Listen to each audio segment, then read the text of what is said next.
yes, but we have to know it may not happen.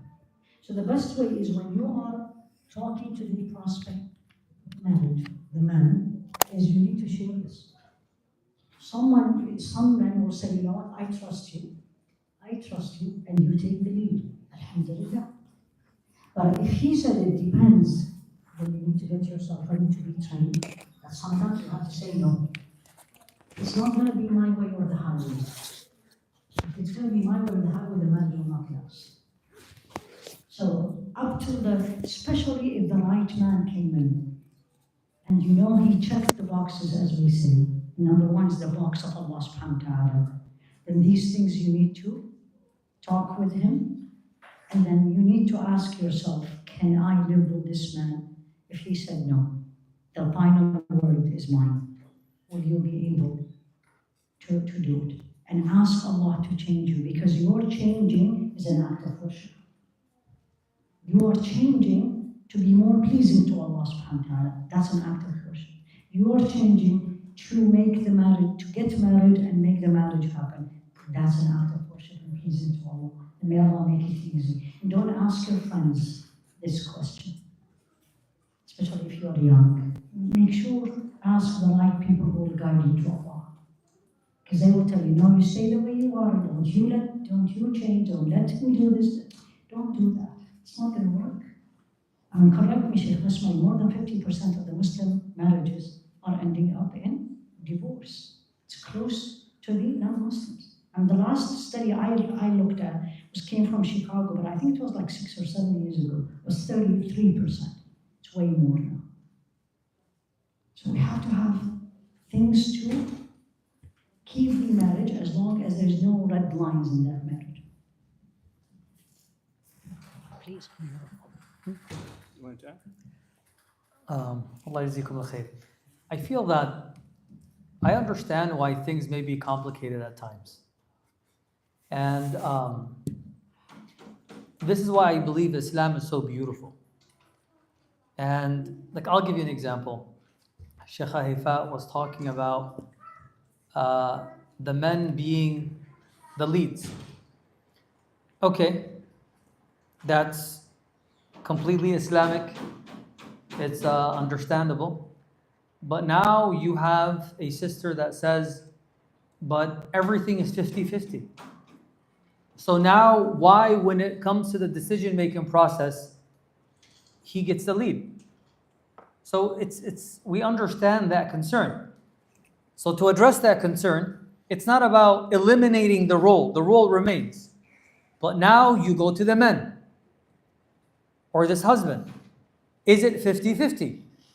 If he says yes, we go and we approach the man again. We say, in Islam, we believe إِذَا قَلَّتِ الْوَاجِبَاتِ قَلَّتِ الْحُقُوقِ. That if the responsibilities are lessened, then the rights are less. So there's always a way to solve it. And this is what makes Islam so unique. You cannot tell your wife it's 50-50. And subhanAllah, it's scary that now even in marriages, from the beginning, they're like, bills are 50-50. Okay, the moment you do that, the rights that were mentioned immediately go 50. So we tell the men to be men and we tell the women to be women. And everyone fulfills their responsibility. And that's when leadership kicks in. This is when someone can be the deal breaker. But there are many moving parts. But what we say, Allah is the most wise. And everyone has to do their due part to this institution. And Allah knows best. But she answered the question. Allah yazikum khair. I actually want to continue with this question and say, what about the opposite side where the wife feels the husband is very controlling? How would you say in terms of finding a better balance that way? Okay, this is another very frequent question. The first thing I say to the woman, is he a good husband? Honestly, is he a good husband? Is he taking care of you? Is he fulfilling all his rights? One. Is the decisions he is making, is it pleasing to Allah? It's not disaster. It is not something, if it is, I don't want to go for this restaurant, but I want to go to this restaurant, fine, go to that restaurant. It's not a big deal. But if it is a major issues, and he wants always to take the decision. The decisions he's making pleasing to Allah or not? As I said, you always have to put Allah number one. You always, that's about you or about the children. And this is something you really have to look into it before you get married. That's why you need to look into your personality. Are you willing to compromise? Is he willing to compromise? It's not going to be my way or the highway. So if he is going to take the major decisions, and the major decisions are fine, you know what? I'll be very happy. I don't have to worry. Let him do it. But if the decisions he is making is not right, not pleasing to Allah, or detrimental to the family, then I need to know this ahead of the time, then I need to talk, then we need counseling, then we need to see what's going to happen. So it's not one size fits all, it all depends. Thank you so much. The next question is, what is a response to a husband who prefers or requests for his wife to come home by a specific time or to not take overnight trips with friends while the husband is free from these restrictions? So how would you address that? We're going to get sensitive towards me. The answer is in my slides. You go for a trip overnight with your friends and leaving the husband in the house. Is that pleasing to Allah? And this is what I always ask myself. Is that pleasing to Allah? If he said, yes, you can go, and he's absolutely fine with it. Honestly, personally, I will not even go. It's not pleasing to Allah.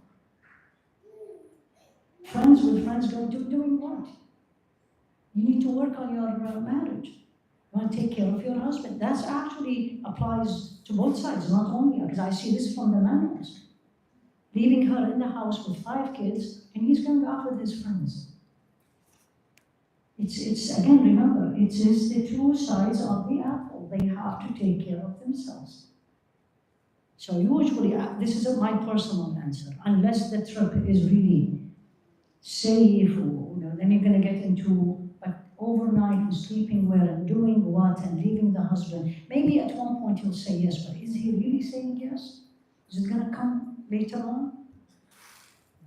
So you really have to, you know what? Choose. I say this: choose your battles. Absolutely. Is this pleasing to Allah? You answer. This is now you, Sheikh.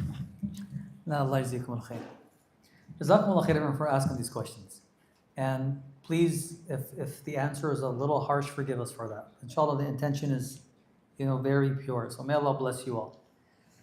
One thing that we all learn in life, regardless, it's not only marriage, not everything is halal and haram. If you look at it from that lens, you will eventually fail. Haram is a very serious word. And this is why, so now when the lady comes and asks, is it haram if I do it? The question is wrong. Okay, Ibn al-Qayyim alayhi rahmatullah, when he talks about halal and haram, he says halal and haram is equivalent to Islam and kufr.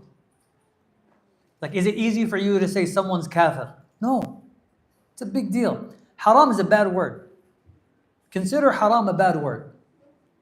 It has to meet a very extreme level for it to be haram. But is it right or wrong? There are many things that we do are just wrong. And we have to be aware of that. But if we are looking to categorize it, you will always find the sheikh that's going to say yeah, sheikh say no, and then you're going to have messed up answers. This is why the ulama, even in Bukhari, Muslim, the four madahib, they would say it's best to stay away from it. But to them, this was extreme. So if a lady goes out at night, it's best to refrain. Like, why out? We know for a fact that a lady is in more danger in the midst of darkness, driving somewhere than a man. You will have abusive men out there. Like, I'm from Detroit, I know all this stuff. Like, no one can deny it. You have men that would come and just somehow corner women. It's happened before. There are many things that happen. You have a lot of drunk people out there. Can someone deny that they are more at risk? It's just maybe they don't know life. They just don't. But again, on the other side, you can't have a man that's out every night. You have to set the standard. Like, why is it right here and wrong there? It's just everyone taking responsibility. So and subhanallah, at times, this is why in Islam, the Prophet said, "Ighfiru tughfaru." Forgive to be forgiven. It's a two-way relationship. So setting the standard is necessary. Being a role model as a spouse, men or women, is necessary. If I believe something bothers me, okay, I shouldn't just allow, or bothers my spouse, I shouldn't allow myself to do it. Or to give it a men lens or a women lens, and then we just go about it and it becomes just pushing everyone's button. We lose the sakina within a household. So we also have to set the standard and just be very careful. It's harder for a woman to accept if a man is out every night. Okay, men, you shouldn't be out every night too. It's not about haram, but it's wrong. Because who are out at night, every night? It's like people that are reading Quran. Like we know what happens at nighttime, especially in LA, right? Be very careful. Wallahu a'lam. Just to make sure I'm in the correct scope, do you guys agree we should focus more on the rights questions first before getting married questions? Now, which one is voted most? Okay, if we're going to go just highest, so this is the highest one right now. I know it's out of scope for today's session, but if you have time, could you share how an Islamic wedding typically looks? My fiance and I are both want to make sure we're doing things the right way or the our way. Let's you start first. Sheikh. I'm very tough on this. That's okay. Okay. That's okay. How open is Irvine? Because I get in trouble in Michigan for saying this. So I think you're talking about mixed weddings? Or just how weddings should be. Weddings should be beautiful, should be affordable, shouldn't be, hopefully, inshallah, debt-free. The point of the wedding is i'lan. It's just to announce and to declare that now we are spouses. Mixing in a marriage, the way it is happening today, is haram. And I call marriage nowadays, weddings, justified clubbing. And it's just a beautiful picture. But everyone's looking their best, everyone's eyes are open, and it's wrong. Women should be in one hall, men should be in one hall. Unless it is a dinner, then it's okay. But if people are coming, all their hair is all over the place, and men are all, their eyes, mashallah, is across the hall, and it's a recipe of disaster. And I always remind, especially our youth, when it comes to marriage, never start off with haram. Never be a means of people looking around and people hanging around. And we're not disconnected from society. We know what happens in those halls. Men come back and talk to me about what they saw in the hall. Women come back and talk to me and tell me what they saw in the hall. Because they're all our youth. So weddings, mixed weddings, the way I am talking about it, if it's partying and dancing, all of that is haram. Just make it affordable. Make it easy. And people shouldn't be competing. Who cares about what people think? In the end, when I look at weddings, I just feel sorry for the bride and the groom, or the family that's supporting the event. People eat and leave. It's like, this costs $50,000? Just to give people like a piece of steak? And to spend that much money and then to begin your life in debt, I think is very destructive. Fully agree. And there's very few weddings where I say yes. So people stopped inviting me, walillahi alhamd. But there is an amazing wedding that I attended. It was in Dallas. And the family, the parents are, of course, practicing, but they are not like the ultra-Orthodox Muslim. And they have been waiting for the woman for the daughter to get married. Alhamdulillah. So I entered the wedding, right? It was a mixed, but it was not a mixed. Number one, everybody was dressed properly. Dress code, Nisa, woman, dress code. Not everybody was covering their hair. But there was nothing, and again, out of haya, I can't say this, but everybody was covered. Number one. The wedding started, first time in my life, with, of course, reciting woman ayati, but the young man, who was like probably in his 20s, recited it in the 10 qira'at. Oh. And I was enjoying it. I was explaining to the people next to me, what happened? The bride completely covered, she's mahjura, mashallah. The groom, very nice, very elegant, no extravaganza. Then we went for the food, very simple, outside. It wasn't a hotel, it was outside, there is food, open buffet, you eat, you come back. Then the groom family, his brothers, gave a talk, her sister and her brother gave a talk, and we are done. There was no music, there was no dancing, there was none. The wedding was 7, we finished, I left, not because I left, done. It was about before 10 o'clock. I was like, this is how the weddings should be. But sometimes, and people, you know what, إِذَا بُلِيتُمْ فَاسْتَتِرُوا. This is how I say. When you disobey Allah, don't put it on public, Then don't blame people when they talk about you. Because you're disobeying Allah publicly, then that's not about biting. I can't, I'm in Allah's house, but sometimes I see it on social media. I was like, Ya Allah, why? Again, why do you start an act of ibadah with disobeying Allah? May Allah forgive us all. We have this other question. It's from a brother to you, Sheikh. It says, how did the Prophet ﷺ allow Aisha to grow into her becoming her own woman? And so basically, I'm sorry? how did the Prophet ﷺ allow Aisha to grow into becoming her own woman? So basically, I think it's a question regarding almost like development in terms of marriage, right? Especially for the younger crowd. This is for those of you who are teachers, whether in Islamic or outside, is you see the ability in the person. And then you nourish this ability. So number one, he got married to her because Allah told him so. But he saw what was in her different from all the mothers of the believer. She was extremely sharp and smart, and she was confident. And again, the story of Al-Ifk tells you who is she. And the story of Ifk was narrated by her. And she narrated what happened to her, which by itself, to me, is very difficult.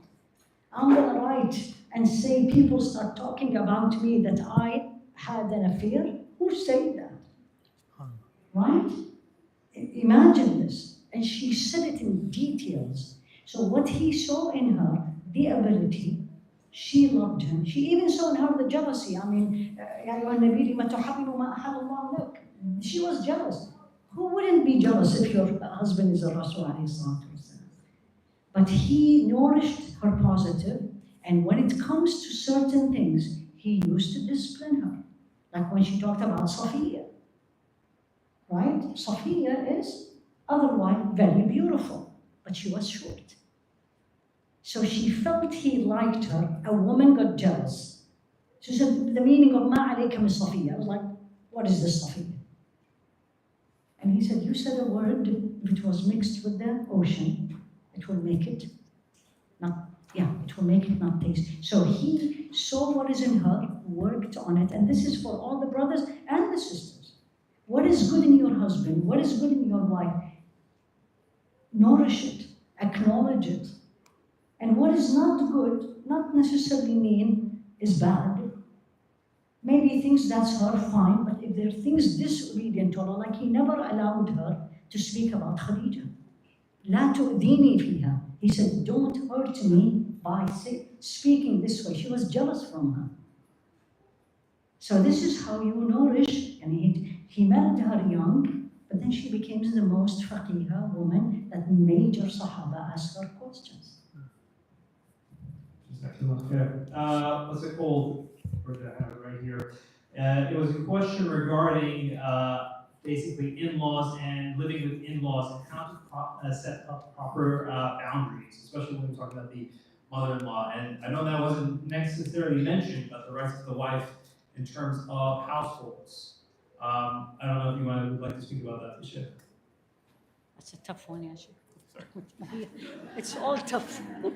Like why? How come I don't get like a cute question? Why does it have to be in-laws? Like mashakil, I just got a problem.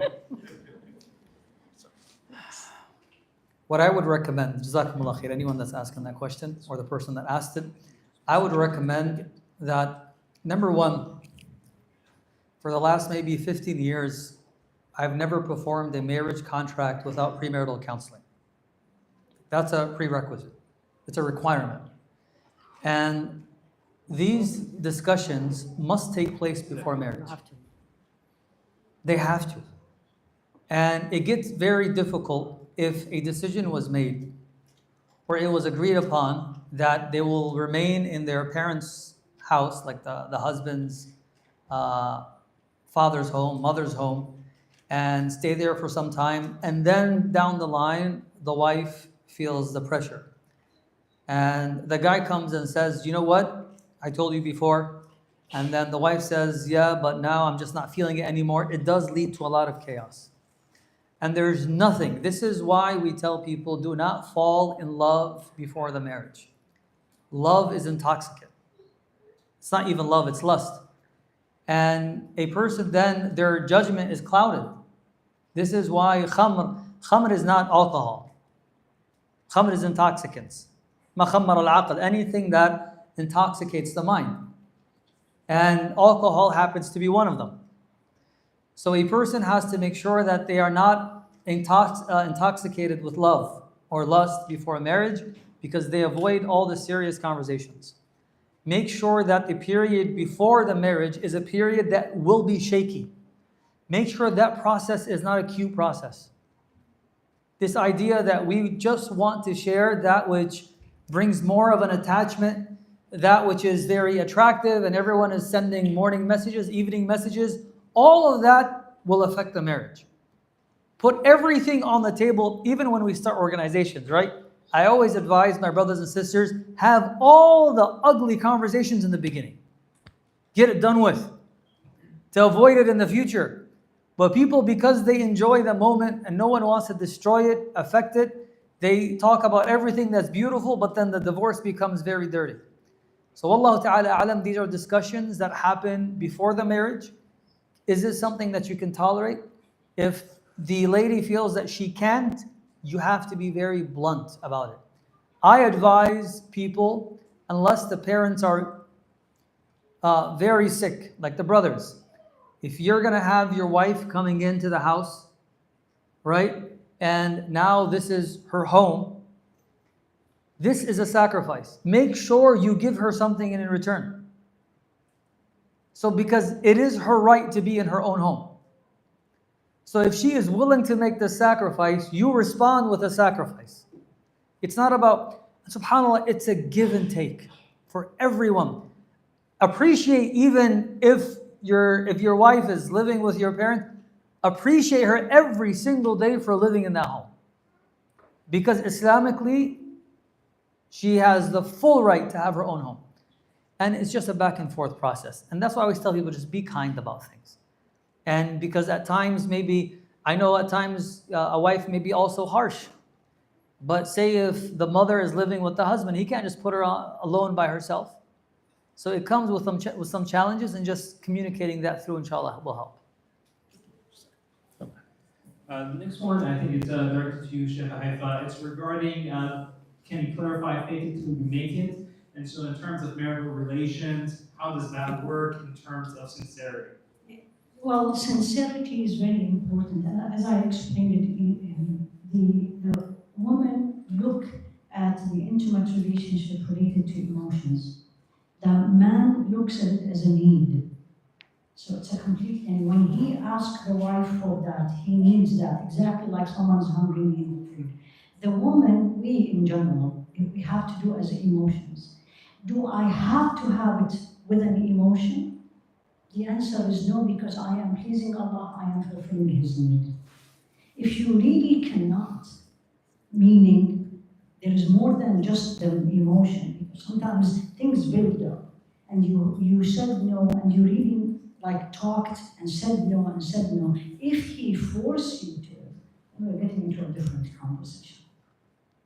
But I'm talking about fake it till you make it, say yes, so it doesn't get ugly.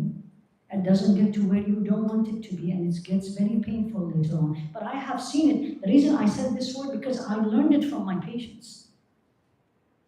I have patients comes to me, Muslims and non-Muslim. She said, I have no interest whatsoever. And I said, how are you doing it? She says, you know what? I'll just give him what he needs. And wallahi, Muslims and non-Muslims, not only Muslims. She said, I learned it from a patient. She said, I fake it till I make it. And I learned it also from other thing about our relationship with Allah. So don't look at it from that. Again, don't put your feelings the same as the man, and don't put your feeling as the same. This is why I said, if you see her tired, exhausted, not in the mood, you said things that is really inappropriate, then if you can, don't ask. Or at least make it up before you ask. And it's actually part of the Sunnah. There's a beautiful book you all really need to read. It's called هدي العباد في زاد المعاد في هدي خير العباد. This is Sayyid Ibn al-Qayyim. And he has a chapter about this. SubhanAllah, I'm sure you've read it. It's a chapter about his relationship with his wives, the intimate relationship.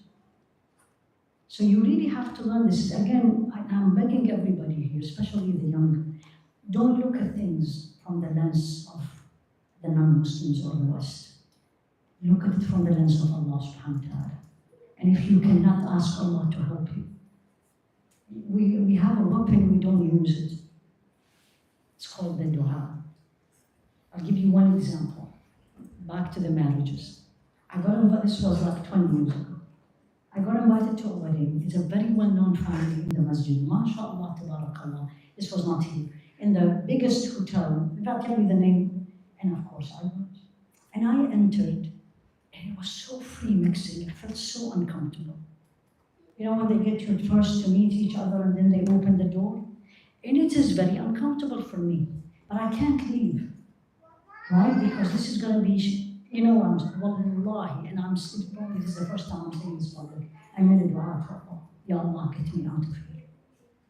Guess what happened next? I was in private practice. The pager went on. And I looked at everybody and says, please forgive me. Zawaj Mubarak, I need to leave. Use the dua in us. Allah hears you. Allah knows your struggle. Allah knows you are not in the mood. It's not only about this, there's many things. Like sometimes your parents, again for the youth, your parents keep asking. You don't want to answer. Just, Ya Allah, please let them stop.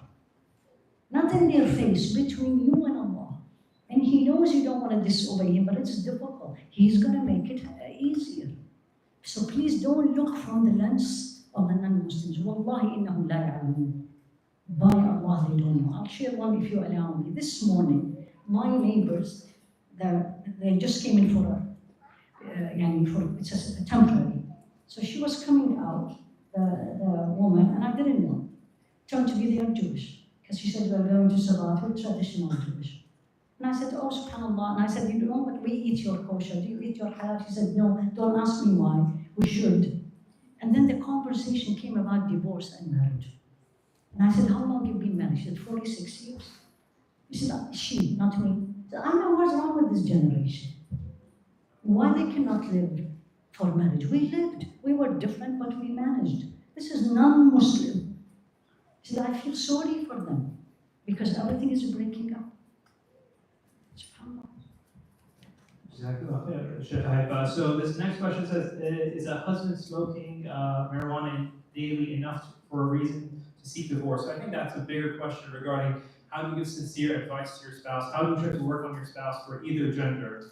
And so, Sheikh, if you'd like to tackle that one. 20 years of Imam, how many times? Only easy questions your way. So, alhamdulillah. Thank you, I appreciate it. Again, it's a very general question.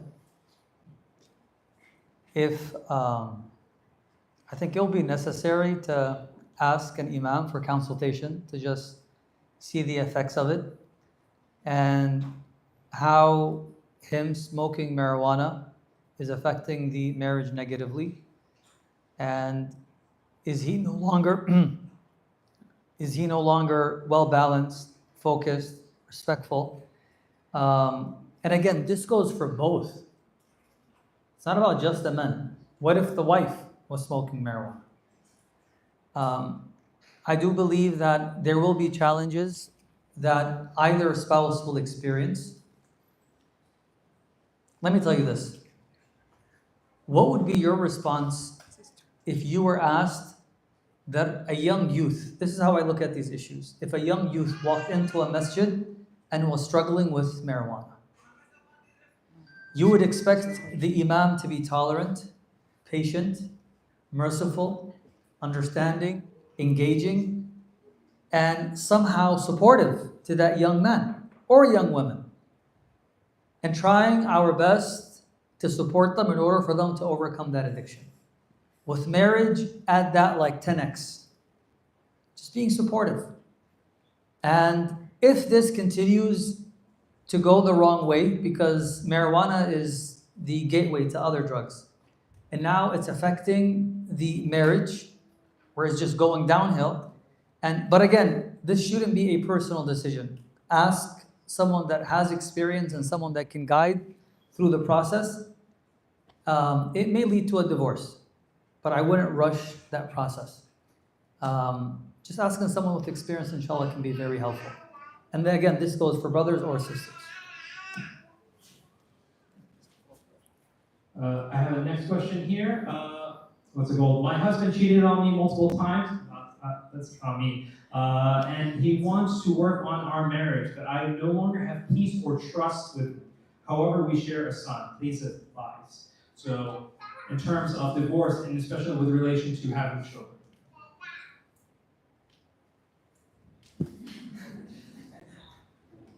Yeah. We need to know one thing, because you probably got way more than me, but I do get these things. The most important thing for a marriage to continue is the trust.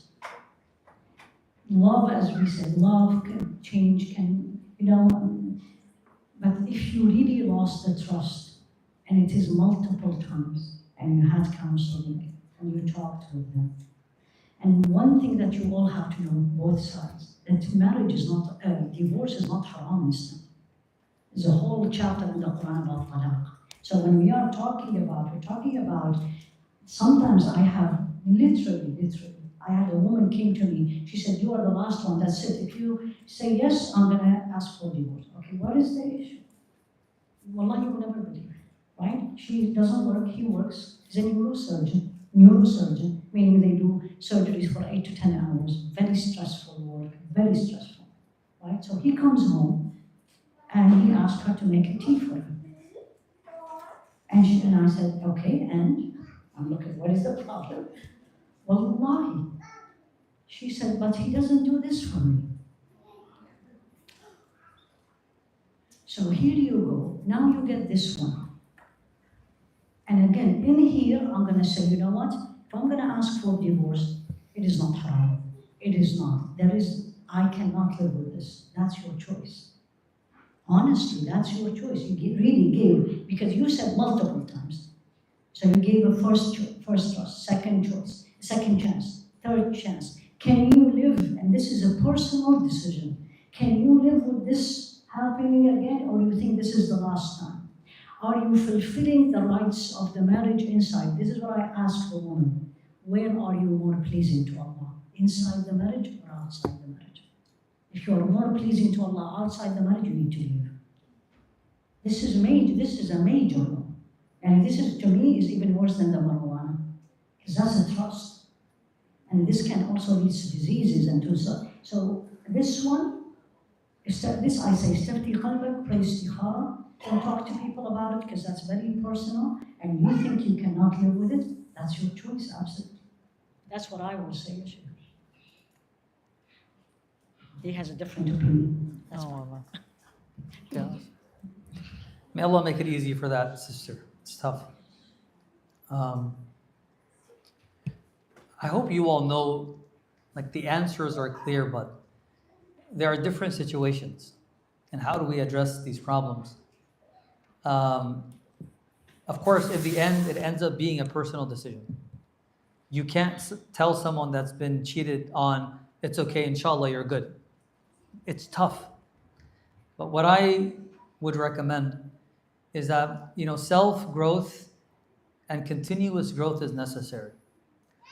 And rather than immediately making a decision, and it's very tough, I would wait for some time. So for sure, even if there was some cheating, even if there was cheating, my advice for that person, do not rush in making a decision.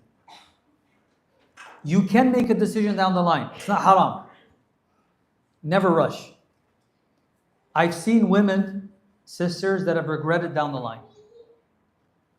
Someone can say, it's not going to be me, it's going to be hada. It's okay. I'm just telling you what I've seen. Anyone that rushes the process eventually regrets in many problems, brothers or sisters. So number one, don't rush. You can say, I'm going to give myself a 2-month timeline. If it is easier for you in those 2 months because there was some cheating, we will not be intimate because of this until this is resolved, this is your right.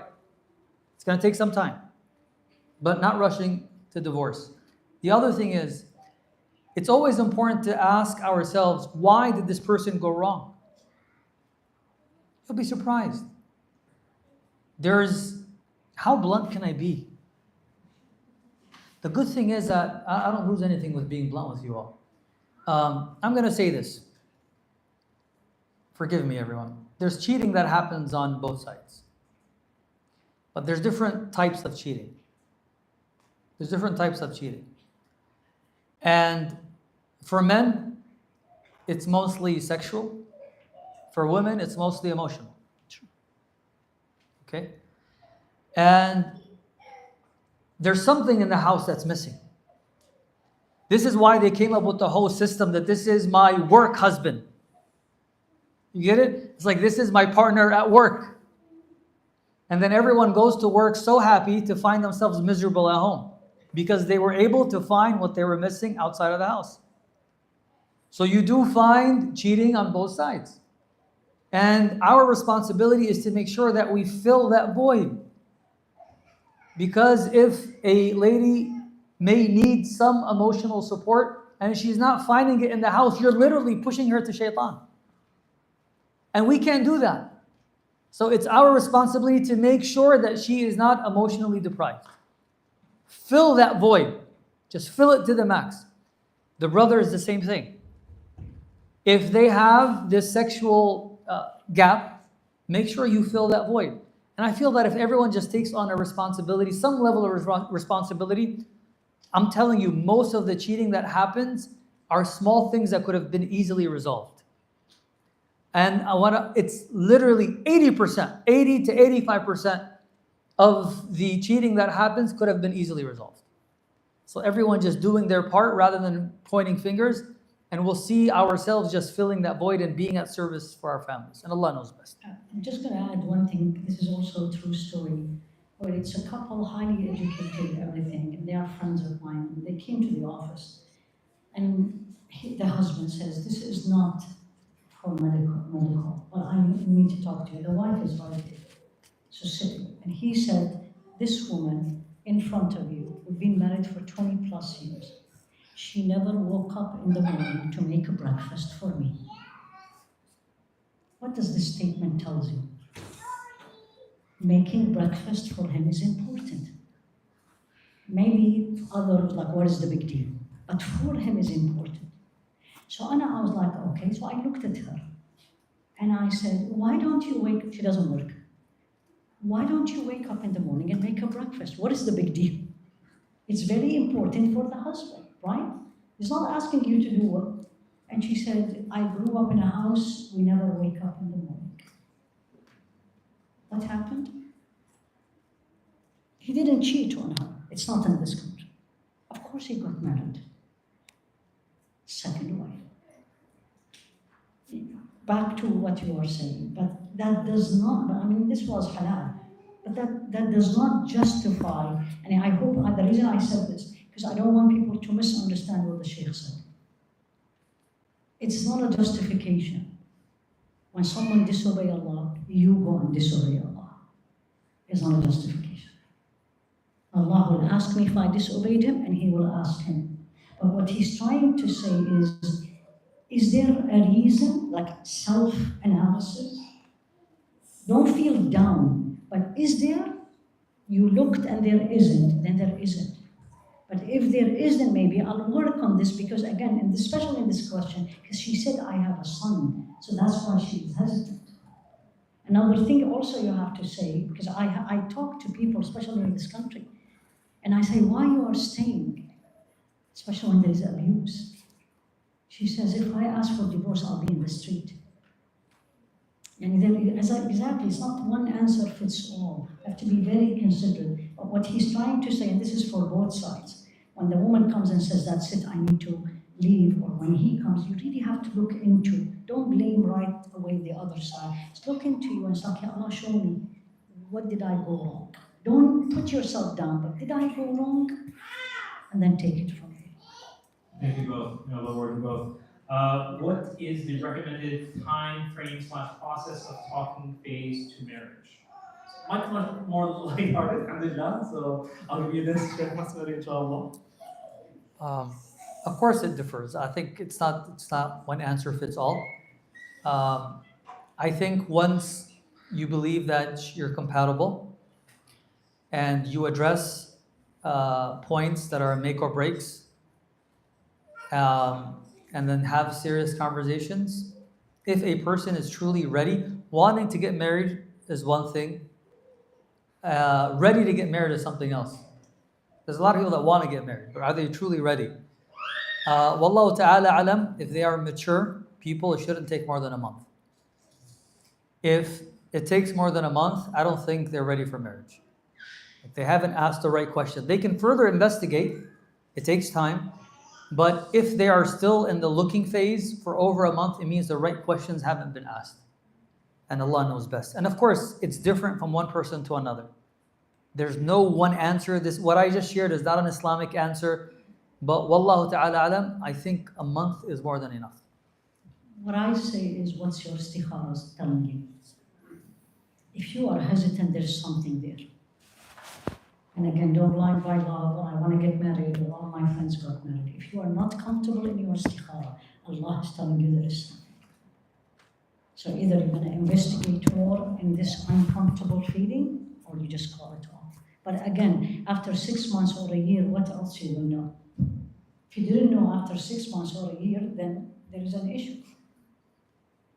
Thank you both. There's a question here. What are the wife's rights when it comes to intimacy? I don't think my husband and I are intimate enough.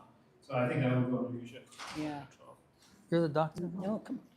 Because you were talking to the husband Yes. or the man. So the wife's right intimacy. So the wife's right when it comes to intimacy, it's the same as the man's right. There's no difference. And by the way, the lack of intimacy is the third leading cause of divorce. So it's a serious matter. It's the third leading cause of divorce. And it happens on both sides. So it's the same as the men. Exactly.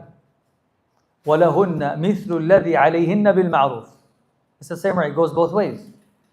So even when it comes to beautification, Ibn Abbas radiallahu anhu said, وَاللَّهِ إِنِّي أَتَزَيَّنُ لِزَوْجَتِي أَوْ أَتَقَرَّبُ إِلَى اللَّهِ بِهَذِهِ الزِّينَةِ كَمَا تَتَقَرَّبْ إِلَيَّ بِهَذِهِ الزِّينَةِ إِلَيْهِ بِهَذِهِ الزِّينَةِ. That I beautify myself for my wife as she beautifies for me. So it goes both ways. And it's necessary in order for this relationship to sustain itself is that we should normalize the process of talking about what do you prefer? What makes you feel comfortable?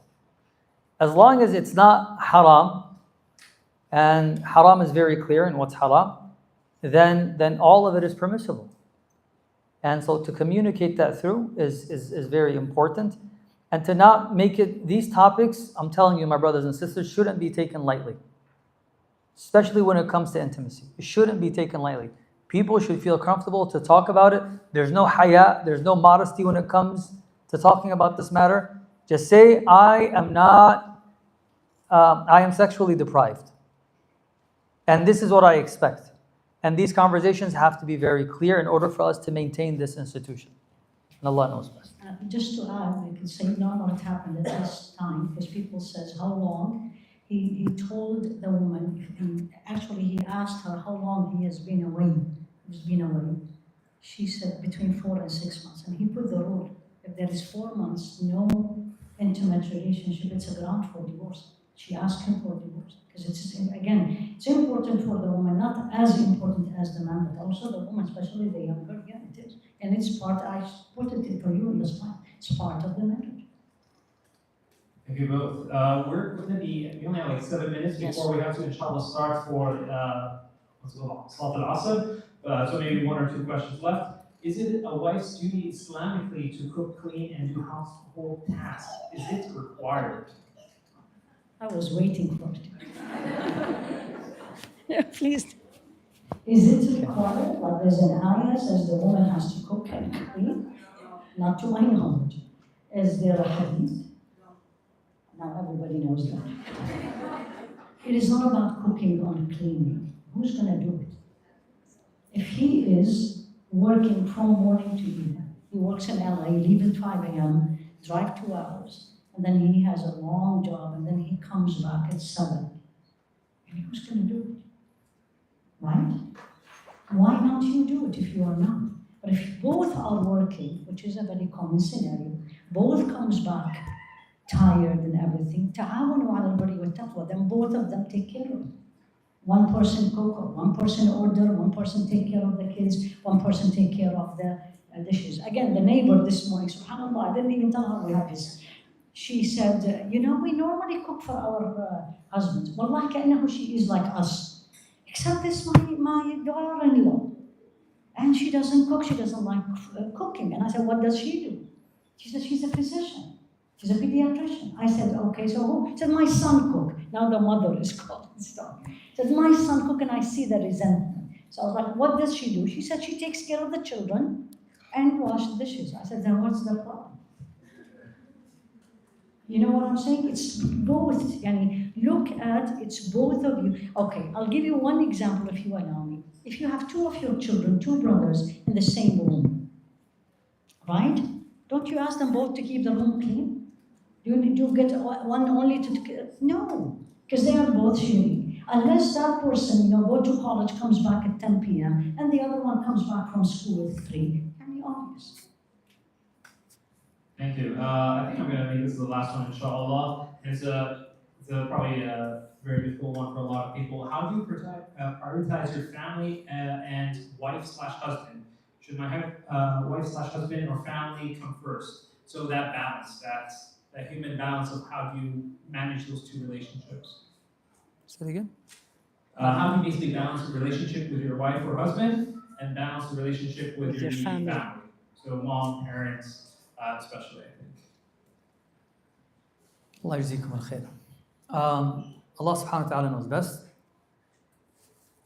You should prioritize your spouse and this relationship overall. The relationship. Of course, you still honor your parents. But what happens, unfortunately, is that we have many people that we prioritize, and this relationship does not come on the top of the list. Eventually, things fall apart. And even when it comes to one's kids, you shouldn't prioritize your kids more than your spouse. If you see the divorce rates, like where do problems, there's a study, subhanAllah, I was reading it, I was talking to a therapist.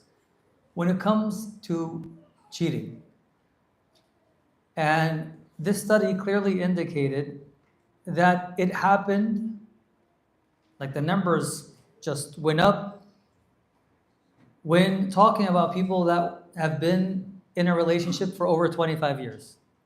So it's like when you see the numbers, it skyrockets right away.